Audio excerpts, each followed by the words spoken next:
Hi, I'm Dr. Rob Silverman, Amazon best-selling author of Inside Out Health and host of Proven Health Alternatives. True to the name, we've got a great guest today. We've got Wilhelmina model and elite personal trainer Ryan Harden expressing different ways on how to combine your mind, your body, and your soul for a healthier lifestyle. Keep watching. Hey everybody, Dr. Rob Silverman here. I have superstar model and personal trainer, one of the best, Mr. Ryan Harden. Ryan, how you doing today? Hey, I'm doing good. I appreciate you having me on. Thanks for taking some time from your busy schedule. So tell the viewers a little bit about you. I mean, you're a model for Wilhelmina. You're a life coach, personal trainer. You're a high-intense interval training class instructor. You've got a degree from Kentucky in dietetics. How do you mix it all in one 24-hour day? My days are usually pretty busy. I usually get up around 4:45 a.m. I try to meditate a little bit, or maybe even for myself, pray or read a little bit to just calm down before I start my usual busy day.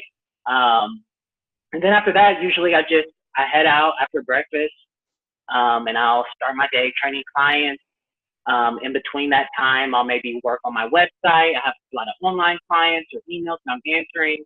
Every once in a while, I'll get a casting. Maybe it's for Under Armour or Nike, and I'll have to adapt my daily schedule to that. But yeah, so like my days are pretty busy nonstop. Even on the weekends, I'm usually pretty busy, pretty active. You know, I've been living here in Manhattan for probably been here about 2 years now. Moved here from Lexington, Kentucky, and I signed on with Wilhelmina fitness model with them. And I've been personal training probably since I've been about 19, and I'm 26. So New York City is a little different than Lexington, Kentucky, huh? Definitely is. It definitely is. When I first moved here, it was just like I was blown away. You know, I'm just like a country boy, country kid, and I'm here in like a big city. So like, I want to say around like the first probably few months, you know, it was really hard for me to adapt. You know, I moved here. I wasn't getting any modeling jobs yet. I didn't have any one-on-one clients yet, so things were slow, but you know, you just stick in there, and now I can't complain. Things are really working well. So before we dig into it, of course, I want to know, what's it like being a model for Under Armour and Wilhelmina? I mean, where can they see? You probably have a book. Where can they see your shots? Yeah, I can give you guys a link to my Wilhelmina page, and they have like a lot of my work there. Wilhelmina, they'll send me to a casting, and maybe it's a casting, or maybe I'm already booked for a job. And so let's say Nike's looking for a guy who looks like a football player, and so they're looking for or Under Armour's looking for someone who looks like they would wear this shoe, and then like I'll get this to the casting, and then if I get the job, it works out well. I've been in One Fitness a couple times. I think I have those articles on my website. I can give you a link to that. So it's definitely a good gig. That sounds exciting. I know you do a lot of personal training. You basically have individual clients. So you told me you train the body not only to look good, but to feel good, and you use it as a form of alternative or preventative medicine. You want to expand on that a little for me? Yeah, definitely. Well, I usually preach to my clients, you know, mind, body, and spirit. So first and foremost, usually when I get a client, most of the time, it usually starts in the mind, honestly, because usually I find that their confidence isn't where it needs to be.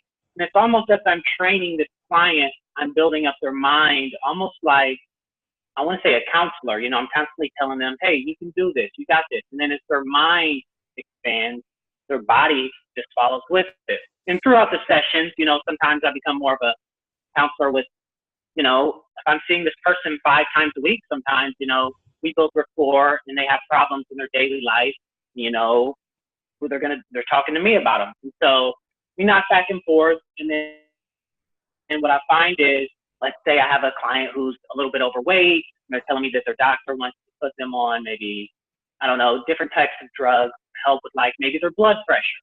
And so I say, okay, well, let's just give it a little bit, just give me a little bit of time.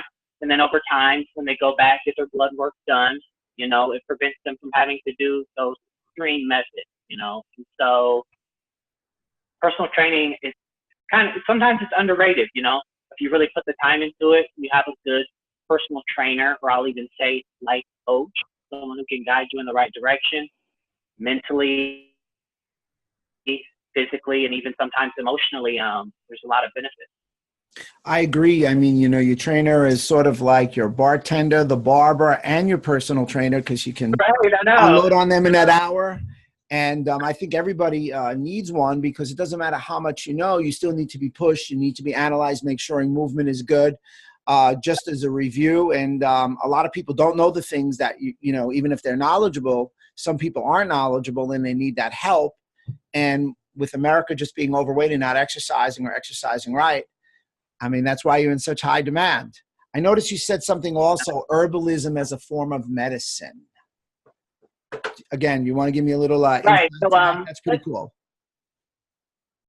So let's just start an example of anxiety or depression. Like, it seems like a lot of people deal with that. So maybe something that I would say, well, hey, have you tried ashwagandha root? It's like a Chinese herb that's been shown in many studies to help with that before resorting to going on some type of drug that's shown to be like an antidepressant, things like that. There's I'm a big believer in a lot of medicines come from the earth, like, or even like a garlic for anti-inflammatory benefits, turmeric, there's so many different options before resorting to strong medications that I would like people, and I preach to my clients, to reach to before resorting to those measures. And so I'll try to go down a list of things. A lot of times, inflammation is another big one. In today's time, people are dealing with inflammation, and I try to see, well, how can we scale back on the inflammation? Then what's the root cause of the inflammation? Different ways to attack it, and how can we attack it with herbs and things that are natural that promote health. Fantastic. I agree with you. I think that let food be your medicine, medicine be your food, and let the medicine come from the earth. I've heard so many people say, the next medicine they want to open is a fork full of greens. Yeah. Let's talk about diets, because there's a lot of information. Everybody's got the new hot diet and everything. And you talk about various types of diets and application of the diet, individualizing it for the client, the lifestyle, their sustainability, and their goals. And I think that's critical, because every individual is unique. So why don't you tell everybody there how you do that, and give some examples if you could.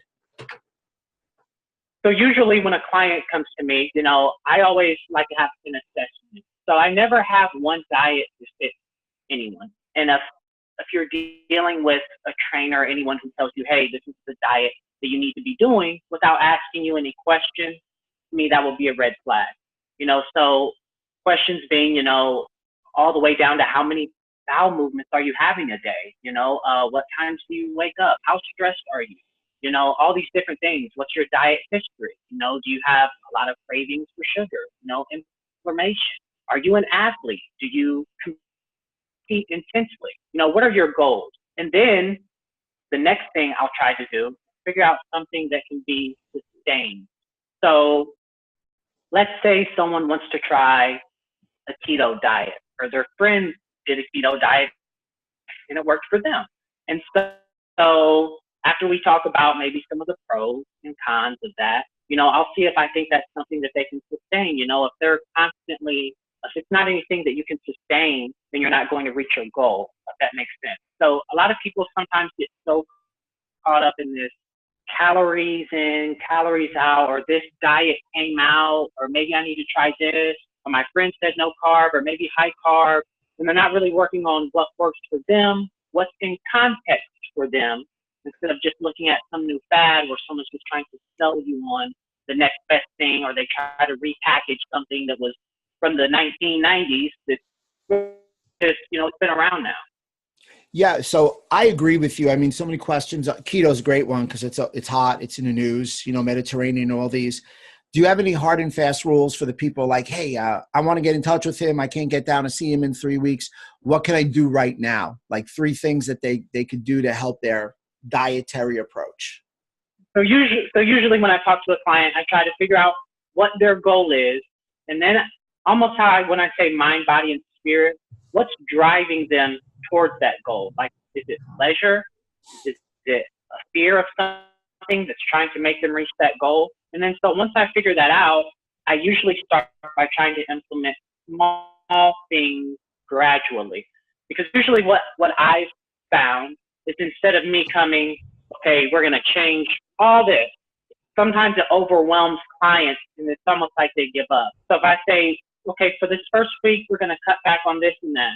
And then I'll say, okay, send me pictures of everything that you eat. Don't change anything. Let's see exactly what you're doing. And so I always tell them, don't change anything. So if you eat a Twinkie, send that picture. And then so I'll start to go through, okay, maybe here we can cut back on this and add in this. It also maybe has a little bit of salty taste that you're looking for, but maybe we can slowly change this. Okay, instead of this, maybe we can have some salted almonds, and I go in slowly, and then over time, as we build their confidence, we get momentum, then we can start to implement different things. And that's what I found usually gets me the most success with my clients. I have a guy who I train who's in a wheelchair, and he can't really walk. And we've been working together for it's almost been 2 years, maybe a year and a half, and we've managed, we took him down 70 pounds. And Wow. so his mobility is extremely limited. So a lot of it is on me with trying to tweak his diet over time, keep him motivated, and do what we can in the gym. And so just stay motivated, stay focused. It's okay if you fall off the wagon sometimes. I'm sure you and I both have had some treats here and there, but and then another big issue that I find with clients is if you have a treat, it's okay. Get back on it. Just don't, because some people, they have a bad relationship with food and they'll eat something. Then the next day they won't eat anything because they ate one bad thing the day before. And then you're on like this roller coaster, yo-yo, never ending. And then it's just not a good relationship with food to have. Yeah, I agree with that. I think that's one of the biggest mistakes. They think if they blow it, they should continue to blow it, just get back on the saddle and keep going. Great takeaway. Right. We're winding down, so I'm going to guess the personal trainer extraordinaire. I'm going to say something and you're going to replace it with something else. So a lot of people in the gym love to do sit-ups. What do you replace it with? Planks. Okay, a lot of people in the gym love to do barbell bench press. Replace that with a dumbbell bench press. A little bit better range of motion.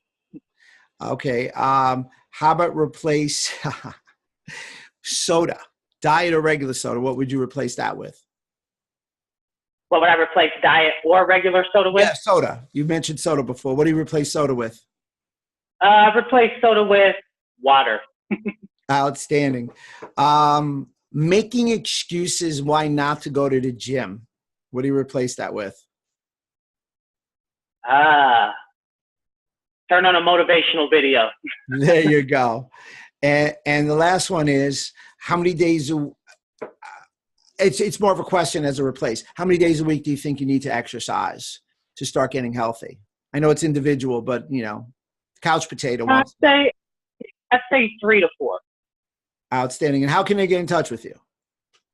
You can reach me at my email is ryanharden30@gmail.com. My Instagram is @ryanharden. I have a website where I help people with their diet called fitevolution.net. And those are the best ways to reach me. That's great. It's great. We said we were going to do this TED Talk style, keep it under 20 minutes so everybody could start. So that 20 minutes that we just gave them, they should watch this and be doing burpees, right? During the whole time, doing some form of exercise, pop that TRX. So that's a challenge for all the viewers. This is great. We have to do part 2 because we got a lot more to cover. Everybody, model, personal trainer extraordinaire, Ryan Harden, Dr. Rob, always yours in health.